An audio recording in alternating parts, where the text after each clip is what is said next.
Welcome back to BC Sports Cards. I'm BC, and today I'm going to do a VR for RJ Collect Sets. He just hit 500 subscribers on his channel, so congratulations, RJ, on the huge milestone. It's very nice to hit that, so congratulations. And so he's asked us to do a VR for his 500 subscriber giveaway. And what he's asked us to do is to show off some cards of our favorite team and some players that are lesser known. And also, while showing off those cards, shout out some channels that share the same favorite team as I do, which is the Cubs. Obviously, you can see all the Cubs stuff in the background, except for the Dan Marino. He's not a Cub, obviously, but pretty much everything Cubs on this channel for the most part. So the first player I'm going to shout out or feature in this video is a player by the name of Domingo Ramos. And Domingo was kind of a journeyman. He started his career in like 1978 and kicked around for a while, never played too much, was just kind of like a utility guy. Didn't play a whole lot, but he came to the Cubs at the end of his career in 1989. He played for 6 different teams. The longest stint he had was with the Mariners from 82 to 87. But he came to the Cubs in 1989 and played 89 and 90. And actually had his most productive years with the Cubs. So in those 2 years, he had the most hits, home runs, RBIs, most at bats. Played a lot of I think he played mostly third base. I remember watching Domingo play and really liked him. He was kind of a fan favorite. He got anywhere between 180 to 220 at bats those 2 years. And so he just kind of a spot player, a fill-in player, but I really liked him.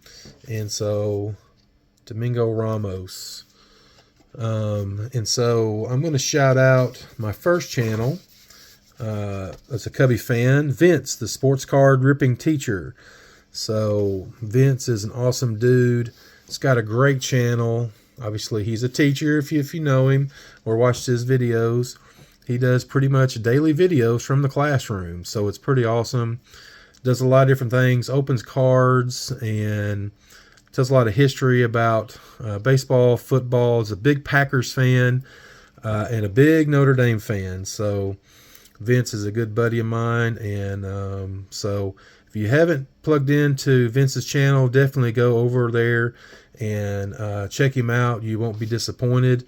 But a huge Cubs fan. Actually, in the summertime, he works at Wrigley Field as a vendor. So he gets to go to a lot of the home games. Even though he's working, he's still there, and he can catch an inning or two or watch while he's selling his beverages. So shout out to Vince. Just a cool channel. Go check him out. All right, the second player is he was a fan favorite, even though he didn't play very long at all. Is this guy right here, Hector Villanueva. I think he's from the Dominican Republic, no, he's Puerto Rican. He's from Puerto Rico, San Juan, Puerto Rico. And Hector was a catcher. And he was just this large fire plug of a guy, and big power hitter. And so he came up with the Cubs in 1990. And he debuted in June of 1990, and he subbed for Mark Grace. He played a little first base. In his first at bat, when he took Mark Grace's place in the game, he popped up. But he stayed in the game. He had a second at bat and hit a home run in his second major league at bat, 430-foot home run. So he definitely had some power. Here's another card of him. This one's kind of beat up. It's Donruss card. There he is in his catcher gear. He was definitely a fan favorite. And one of the funniest things is if you ever watched WGN with Harry Carey, and he was terrible about pronouncing names sometimes. Of course, by the 7th inning, he was probably 3/4 in the bag with his Budweiser. So he struggled with Villanueva's last name. and sometimes he would try to pronounce it backwards. So it was pretty hilarious, but he definitely was a fan favorite. There's another card of him. That's a 1991 score card. But he only played for, let's see, 90, 91, and 92, and he ended up with the Cardinals in 93. That was the last time he played in Major League Baseball. However, his best year was in 1991, so in the middle of his Cubs tenure, he hit 13 home runs, 32 RBIs, and only 192 at-bats. So he obviously was not the starter. Damon Berryhill was there at the time, I believe. Rick Rona was in the mix. So there was about 3 catchers there when he was playing, but he just wasn't as consistent as he needed to be and couldn't put it all together. But he had a very good year for the at-bats he got in 1991. Actually batted .276, so not too bad for old Hector. One of my favorite lesser-known Cubs, actually. I actually got it. What did I do with it? I had a picture of him somewhere, and I can't. Here it is. I went to the Cubs convention in, I think it was 1990, and I picked this up too. This is just a photograph. That's a pretty cool. I think that might be spring training picture. I'm not sure. It's definitely not at Wrigley Field, obviously. I don't know if it's a spring training picture or a minor league ballpark, but it was just an advertisement for National Fast Time 1 hour photo, 1 block north of Wrigley Field. So pretty cool on that. So Hector was just everybody liked him. He was a fun player. And so the next channel I'm going to shout out is Jason, the Basement Card Collector. Jason is one of my best friends on YouTube. We connected probably a year ago or so, and love his channel. Huge Cubs fan. He's got just an massive Cubs collection. Is getting more into the vintage cards and collects all the junk wax stuff, and doesn't really open the new stuff, which I get that. He likes the older stuff, but I try to keep him in some of the newer stuff. So he can keep up with the new players in the cards. So Jason's just his channel is just, you won't be disappointed. If you haven't checked him out, you need to, because he's a teacher as well, and so just an awesome dude. One of my best friends in the community. Go check out Jason. He does a lot of different stuff. He's also a Fuller State Seminoles fan, a 49ers fan, and so he'll show some of that. He loves Deion Sanders, and so just an awesome dude. Go check him out. All right, so the next player, lesser-known Cubs player I'm going to show is a guy by the name of Paul Russell.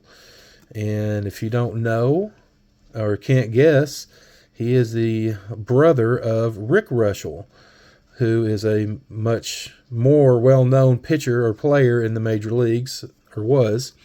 And so Paul Russell played for the Cubs from 75 to 78, and he didn't pitch a whole lot. I believe he had a career record of 16-16. He played with a couple other teams after his tenure with the Cubs, but obviously him and his brother Rick played on the Cubs at the same time. So there's another card. This is a 77 card of Mr. Paul Russell. So he didn't pitch too much. He was not too great. His ERA was in the mid-4s, I believe, but he does have a claim to fame. And here's a card that I sent to him with the Big League Brothers. And it's funny because they've got the names backwards. This is Rick Russell here, but it says Paul, and then that's Paul, and it says Rick. So I sent this TTM, so he actually signed on his person. So they messed that up, I guess. You think it'd be the other way around, but the claim to fame is Paul and Rick Russell are the only siblings to throw a combined shutout. This happened in August of 1975. I think Rick started out through 6 1/3 innings, shutout ball, and then Paul came in and finished up the other 2 2/3 innings for a shutout in August of 1975. The only sibling brothers to combine for a no-hitter or for a shutout in the major leagues. So that's a distinction for both of those guys. So pretty cool. The channel I want to shout out, the third channel, will be this guy right here, Matty Ice Cards. Me and Matty Ice just connected probably 6 months ago or so.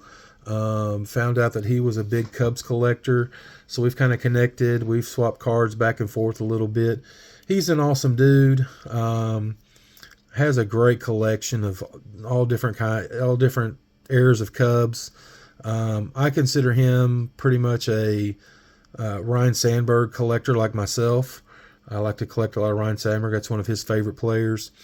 And so just likes to show off his collection, does a lot of trades, mail day videos. So good guy.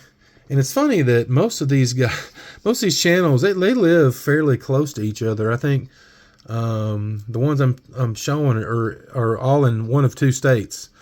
And I live in Kentucky, so I don't live very far from any of them, which is kind of funny. And we're all Cubs fans. So, but he's a fan of all things Indiana as well. The Colts, the Pacers, the Hoosiers. So big Indiana guy, but definitely a huge Cubs fan. So go check out Matty Ice Cards. He's just got an awesome channel. And then the last card and player I'm going to shout out, if I can find it here. Here we go. And this is a guy I actually met at the Cubs convention. And some of you might know him. He actually is I can't remember if I think he's the pitching coach for the Yankees now. It's Mike Harkey. And Mike Harkey was a big-time prospect for the Cubs in the mid to late 80s. And he came up with the Cubs I think he came up in 88 for a little bit for a cup of coffee. But then in 89, I don't think he played in the majors. I think he was in the minors. And then in 1990 was his best year. He was actually, and that was considered his rookie year because he didn't qualify for the rookie in 1988. So in 1990, Mike Harkey was 12-6 with a 3.26 ERA. He pitched 1 shutout, 2 complete games in 173 innings. Actually had a 4.6 WAR, which is pretty good for a rookie, actually. And he was 5th in the voting in NL Rookie of the Year that year. So, and then he just had a lot of injury problems and never really materialized after that. He left the Cubs after 93, kicked around a little bit, but never really had any substantial seasons after 1990. So 90 was definitely his best year by far. But he was one of those, a lot of top prospects that you hope that are going to do well, and he was one of those, and it just didn't pan out.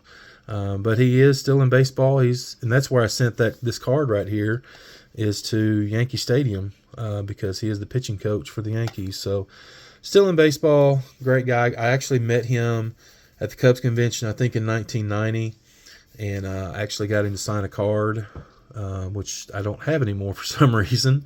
Don't know what happened to that card. It was his 89 rated rookie, Donruss, which I don't have anymore, but I got him now. And I've got a couple other ones signed from him, TTM, so very cool on that. And the last channel I want to shout out is B&B Rips, Brandon and Bo. It's a father-son duo, and they have an awesome channel. They just hit 1,500 subscribers on their channel, so congratulations, guys, on the 1,500 sub mark. It's a huge accomplishment. But they rip a lot of product, and they just have a good time with it. It's good family fun. They kind of cut up with each other, but man, they pull some nice stuff. They pretty much getting, they've got a nice hobby shop where they live. They go and get the cards, they rip them on the channel, and just have a good time with it. They actually got to go to the Cubs convention this past year back in January, and if one of their last videos, actually I think it's the 1,500 subscriber video, they kind of show off some of the stuff they got from that Cubs convention, which is really cool. So check it out. It's pretty awesome. They got to meet Ryan Sandberg, and Sammy Sosa signed a ball for them. It was just awesome.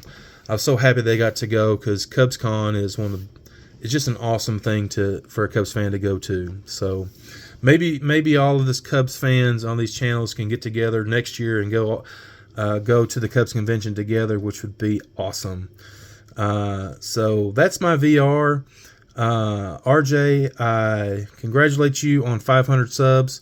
Keep up the good work. I know you're going to keep getting those Phillies cards, your Mike Smith cards, and just to keep doing the contests. You do all the giveaways, very generous. Love your channel, and congratulations on 500 subs. Well, that's my video. Check out all these cool channels that I shouted out. I'll leave their channels in the description down below, so go check them out and sub them up. I appreciate y'all watching, and we'll catch you on the next video. Take care.